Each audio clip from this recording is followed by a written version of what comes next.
नमस्कार दोस्तों। तो संसद के मॉनसून सत्र के आखिरी दिन कुछ ऐसा घटित हुआ कि अच्छा भी लग रहा है और जिन लोगों की नींद उड़ी है उनके बारे में भी सोच के मन को बड़ी खुशी मिल रही है। तो हम इसके बारे में आज चर्चा करेंगे। नमस्कार, मैं हूं आपका दोस्त advocate Ashutosh Sharma, your perfect advisor. और आज हम आपसे बात करने जा रहे हैं अमित शाह जी के, जो हमारे गृह मंत्री हैं, उनके जो कल के बयान के ऊपर। उन्होंने ये चीज़ क्लियर कट कर दिया है कि हम, जो नरेंद्र मोदी जी के प्रणों में से एक चीज़ थी कि हम गुलामी की एक भी निशानी देश में बाकी नहीं रहने देंगे, और वो अपने इस कंसेप्ट के ऊपर बिल्कुल सेट फ्रेम ऑफ माइंड से चल रहे हैं। और उन्होंने जो अंग्रेज़ों के बनाए हुए जो भी कानून थे, भारतीय दंड संहिता, IPC, CrPC, code of civil procedure, CPC, तो ये सभी जो है उनको बिल्कुल जड़ से ख़त्म करके और नए बिल उन्होंने पेश करने का प्रावधान रख दिया है। उसमें अभी जानने वाली बात यह है कि पहले जो इसमें एविडेंस एक्ट होते थे, इसको भी बदल दिया है। अब इसमें पहले होता था हमारा इंडियन पिनल कोड, अब उसे बना के बदल दिया गया है भारतीय न्याय संहिता 2023।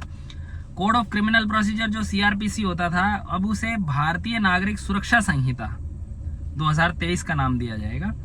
एविडेंस एक्ट जो था, अब उसे भारतीय साक्ष्य बिल 2023 के नाम से उसे प्रस्तुत किया है। बिल जो है ये और पास हो जाएंगे जब उसके बाद में ये लागू हो जाएंगे। इनका प्रारूप कैसा रहेगा, क्या रहेगा, वो आगे फर्दर जब भी सामने आएगी सब चीज़ें मैं आपसे आगे कभी शेयर करूंगा।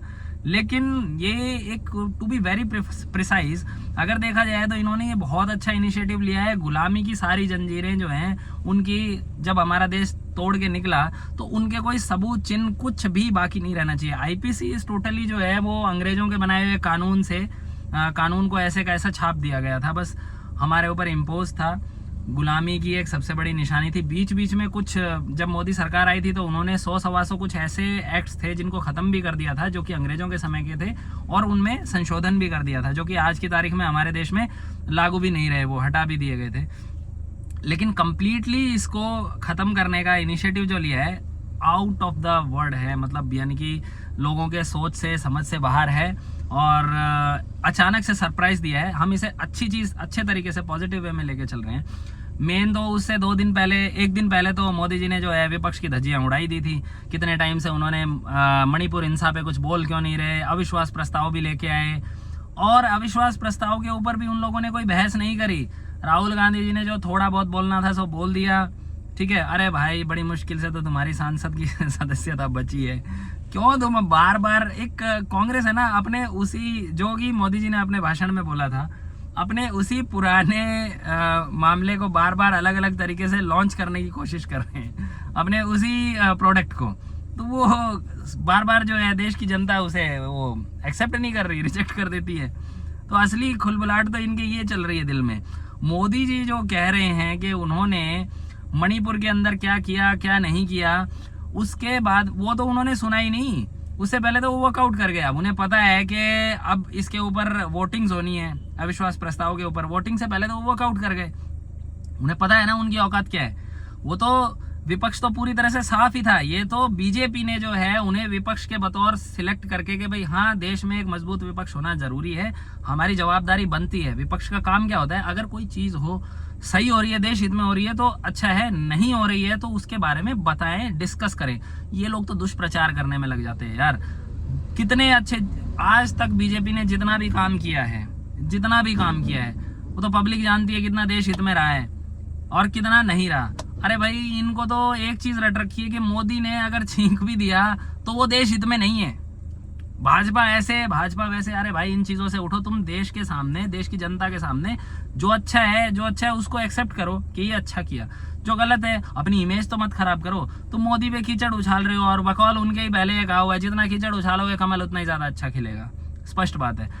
और इसके अलावा इसी दौरान में एक छोटी सी चीज मैं ऐड करना चाहूंगा कि हमारे जो तमिलनाडु के सीएम हैं मिस्टर M.K. स्टालिन, उन्होंने भी अभी, जैसे श्रीलंका के जो राष्ट्रपति जो भारत आए उनके दौरे पे जस्ट उससे पहले, उन्होंने प्रधानमंत्री जी से ये कहा कि ये जो कच्चा थीवू द्वीप है ये भारत का द्वीप था और भारत का द्वीप होने के बावजूद भी ये इसे वापस वहाँ पे किसी को मछुआरे को नहीं जाने देते, वहाँ पे उनको गोली मार देंगे। वहाँ के सीएम का भी श्रीलंका के जो राष्ट्रपति है उनके भी ये बयानात आए थे पीछे। और वहाँ पे अगर कोई मछुआरा उसके आसपास चला जाता है तो उनको वो पकड़ भी लेते हैं, बंदी भी बना लेते हैं। अभी कच्छथीवु द्वीप जो है इसकी थोड़ी सी ज़्यादा गहराई में हिस्ट्री में अभी हम नहीं जाएंगे, परंतु कच्छथीवु द्वीप जो था वो कांग्रेस के शासनकाल में, इंदिरा गांधी जी जो हमारी प्राइम मिनिस्टर थी उनके शासनकाल में ये श्रीलंका को दे दिया गया था। ये जो इंडिया और श्रीलंका का जो मैप है, इसके बीच का जो ये पर्टिकुलर एरिया है, इसके अंदर का एक जो रूट है वहाँ पे एक 285 एकड़ में फैला हुआ ये एक द्वीप था।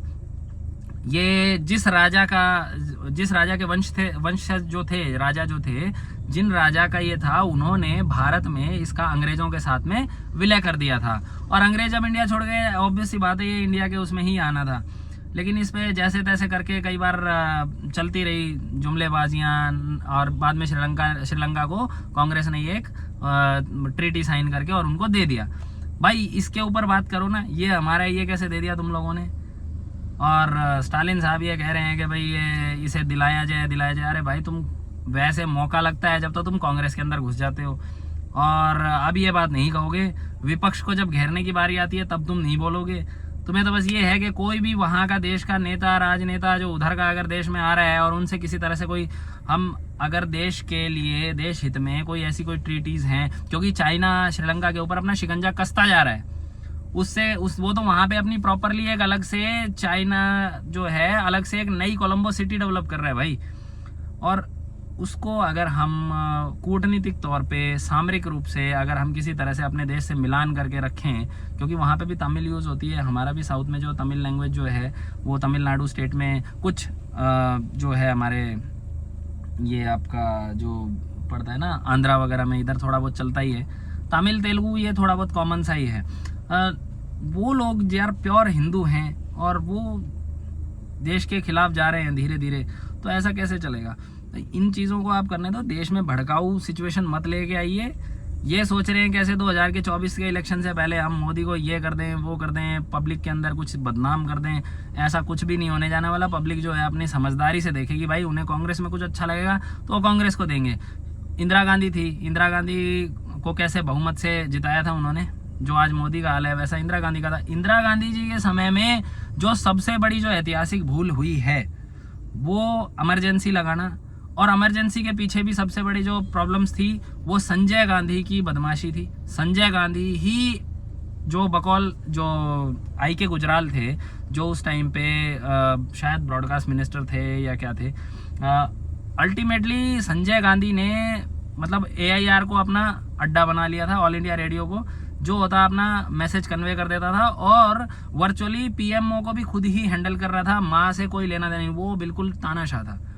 उसने ज़बरदस्ती लोगों की कहीं नसबंदियाँ, कभी कुछ ऐसे बहुत सारे प्रोग्राम चलाए उसने कहीं पे बुलडोज़र चलवाए हैं सड़कों पे। ये सब जो ये ऐतिहासिक भूल, जो गलतियाँ की थी ना ये कांग्रेस ने, ये उस टाइम पे की थी। बाकी इंदिरा गांधी के शासनकाल में जो पाकिस्तान को जवाब दिया युद्ध में, बांग्लादेश के समय में जो स्टेप लिया, डिसीजन लिया, वो ठीक था, अच्छा था। वैसे बांग्लादेश उस समय भारत में आने को तैयार था, एज अ स्टेट बन के वो रह सकता था। मुजीबुर रहमान को वहाँ पे उस टाइम पे एक CM बना के रख सकते थे, परंतु पता नहीं दुनिया को क्या मैसेज देने के लिए आज वो हमारे नाक की वो नासूर बना हुआ है। हाँ, उधर से वो रोहिंग्याओं को सपोर्ट कर रहे हैं, हमारे देश में बांग्लादेशी घुस रहे हैं, घुसपैठ कर रहे हैं, अल्टीमेटली बोझ बन रहे हैं। ठीक है, बंगाल की CM है, वो भी उनको सपोर्ट कर रही है क्योंकि उसे अपना वोट बैंक बनाना है। झूठे आधार कार्ड, पैन कार्ड और वोटर कार्ड बना के उनको वहाँ पे रजिस्टर कर रही है। NRC लगाएंगे तो उनको चुलबुली मच जाती है, वो आंदोलन लेके सड़क पे आ जाती है। ये असली खुजली यही है। और ऐसे ही केजरीवाल है, दिल्ली के अंदर आप जाइए, कितने एरिया ऐसे हैं जो कि रोहिंग्या बसे हुए हैं, और लिटरली वो बोलते हैं कि भाई हाँ हम लोग वहाँ से आए हैं और ऐसे आए हैं, आप कुछ नहीं कर रहे। ये सबसे बड़ी मिस्टेक है। और अकेले कच्छथीवु पे ही क्यों जाते हैं हम, जब 1962 का युद्ध हुआ था, और थोड़ा पीछे चल लेते हैं, 1962 में जब चाइना से हम बिल्कुल PRC की आर्मी हमारे खिलाफ थी और युद्ध हुआ था, उस युद्ध में हम बुरी तरह से हारे थे। ये अपने आप में एक बहुत बड़ी स्ट्रैटेजिकल मिस्टेक थी प्रधानमंत्री श्री नेहरू जी से, उन्होंने अपने ही रिश्तेदार को वहाँ के कमांडर्स की सेना की नींव बागडोर सौंपी। जिसे रसोइये का काम पता था उसे वहाँ का कमांडर बना दिया। बिल्कुल बर्फ डली हुई थी, उस टाइम पे भी बर्फ गिरने लग रही थी, माइनस में टेम्परेचर था, उसके अंदर भी उन्हें बिना कपड़ों के, तूफान आने वाले थे बर्फ के, फिर भी उन्हें मैदानी में तराई में भगा दिया। ऊपर चाइना जो है हाइट की लीडिंग पोजीशन पे उनके सैनिक बैठे थे और नीचे तराई में हमारे सैनिक थे। उन्हें वहाँ पे रुकने नहीं दिया, उन्हें आगे बढ़ने के आदेश दिए। अरे यार, जब वो ऊपर की हाइट में और हमारे जाएंगे, ऊपर चढ़ेंगे, उनके पास एडवांस हथियार, ऑटोमेटिक हथियार, हमारे पास एक गोली डाली ऐसे खट खट खट राइफल में सेट की, वो वाले हथियार, और उनसे कैसे बात बनेगी। वो बेचारे ऊपर की हाइट पे उनको एम करेंगे, वो पत्थर भी फेंक देंगे तो भी नीचे आके एक 10 किलो का पत्थर नीचे गिरते गिरते 100 किलो का पूरा हर्ट करता है। उसकी स्ट्रेंथ ऐसी हो जाती है, ग्रेविटेशनल फोर्स और उन सब को हिसाब से देखें तो। लेकिन चलिए, उसमें हम हारे। वो जो भी रणनीतिक तौर पे इन्होंने जो मिस्टेक की और युद्ध को हैंडल नहीं कर पाए प्रॉपरली। देखिए, हमारे सैनिक मरे, उनकी लाशें बाद में बर्फ में से कई सालों बाद भी निकली हैं। तो ठंड की वजह से, भूख की वजह से, रीइंफोर्समेंट नहीं मिला बेचारों को, कब तक लड़ते। उस दौरान में चाइना ने हमारा, ये देखिए ये हिस्सा, ये अक्साई चीन का, जिसे चाइना शिंजियान बोलता है, ये एरिया, यानी कि जो वो नक्शा है इसमें ऊपर का पीछे का जो ये कान जैसा सा है भारत में, जम्मू कश्मीर की तरफ में, ये उन्होंने कब्जा कर लिया। 62,000 स्क्वायर किलोमीटर, कम नहीं होता दोस्तों। इतना ज़्यादा बड़ा एरिया कब्जा कर लिया, कब्जा करवा दिया, और उसके बाद में हार मान ली। और फिर ऑल इंडिया रेडियो पे ये पब्लिकली जो है अपना भाषण देते हैं, टेलीकास्ट करते हैं, ये कहते हैं एयर करके कि वो बंजर ज़मीन थी, कुछ नहीं था वहाँ पे, पत्थर पुत्थर और ये सब था वहाँ पे, एक पौधा घास नहीं उगती, उसके लिए हम क्या लड़ते, क्यों खराब होते। और उसके बाद में मैं और बता देता हूँ आपको, ये चीज़ें आज की यंग जनरेशन को, या कुछ हमारे जो 40 साल से लेके 50 के भी एज के कुछ लोगों को नहीं पता होगा। लेकिन कोई अपने बड़े बुजुर्गों के साथ जो बैठता हो, 70 प्लस की एज में जो भी लोग बैठते हैं अपने बड़े बुजुर्गों के साथ में, ऐसों के साथ आप पूछ के देखना। कांग्रेस ने उसके बाद में एक आंदोलन चलाया था देश में हर एक कंस्टिट्यूएंसी में जाके वहां के लोगों से फंड्स इकट्ठे किए थे, पैसे इकट्ठे किए थे। वहां पे उन्होंने आंदोलन सा चलाया, डब्बे लेके जा रहे हैं, उसके अंदर बोले देश नहीं रहेगा तो क्या बचेगा, देश के हित में दान करो। गहने, अंगूठियां, औरतों ने जो मिला वो अपना सोना चांदी का वो उसमें डालते गए। रुपये थे, उन्होंने, किसी ने रुपया डाला, देश हित में, देश भावना जागृत करके उनके दिल में, और उनसे दान लिया गया। हर जगह पे चला था। या आप पूछ के देखिएगा, अपने किसी ऐसे बड़े बुजुर्ग की एज हो जिसकी 60 to 80 के अराउंड में एज हो, उसे खूब अच्छे से पता होगा कि उन्होंने ये अच्छे से, मतलब व्यापक रूप से चलाया था ये आंदोलन सब जगह पे। और उस पैसे का किया क्या, उस पैसे को पार्टी फंड में खा गए। इसका किसी के पास कोई जवाब नहीं होगा, उसकी कोई अकाउंटेबिलिटी नहीं है, कहीं पे भी राजकोष में जमा नहीं है, सब खा गए, सब बंदर माट। अपना बांटो, जोड़ो पैसा, स्विस बैंक में डालो, शिफ्ट करो, पार्क कर दो इधर उधर। नहीं तो देश को अंग्रेजों ने लूटा, जब कुछ नहीं बिगाड़ पाया। हमारे देश के किसानों ने धरती का सीना चीर चीर के जो अनाज उगाया है ना, उससे जो कमोडिटीज से, उससे विदेशों में एक्सपोर्ट कर करके जो कमाया वो खाया, उसका क्या। इतना वेलफेयर किया तुम लोगों ने, वो वेलफेयर आम जनता जो कमा के दे रही है, उनका टैक्स लूट लूट के जो तुम कर रहे हो, उसमें से अपनी जेब में कितना डालते हो और वेलफेयर में कितना गया है, वो भी अच्छे से पता है सब लोगों को। तो ये सब बातें छोड़ो, अभी बात आगे वापस से उसी बिंदु पे लेके आते हैं। अब जो नए कड़े प्रावधान आएंगे, नया जो भारतीय जो न्याय जो बिल पेश किया गया है, इसके अंदर 2-3 चीज़ों पे तो मैं आपको ग्लिम्सेस दे देता हूँ। मॉब लिंचिंग के ऊपर मौत की सज़ा रहेगी। पॉक्सो के केसेस जो अब तक, जैसे पॉक्सो एक्ट्स होते थे, प्रोटेक्शन ऑफ चाइल्ड के रिलेटेड जो केस होते थे ना, जिसमें नाबालिग के साथ में कोई भी दुष्कर्म या इस तरह के मुकदमों में भी अगर साबित होता है कि भाई आपने गलत किया है, तो भी सेंटेंस ऑफ डेथ रहेगी। ये भी बहुत अच्छा इनिशिएटिव है। जब तक आप कड़े प्रावधान नहीं रखेंगे, तब तक देश के अंदर ये घटिया मानसिकता वाले लोग अपने जो अपराध करना नहीं छोड़ेंगे। तो ये थे इस वीडियो के अंदर तो जो मैंने आपसे शेयर किया, कुछ एक अपने दिल के ख्यालात। आपको कैसे अच्छे लगे, बुरे लगे, जैसा भी हो, कमेंट कीजिएगा, लाइक कीजिएगा, सब्सक्राइब कीजिएगा और शेयर ज़रूर कीजिएगा। ठीक है मित्रों, नमस्कार।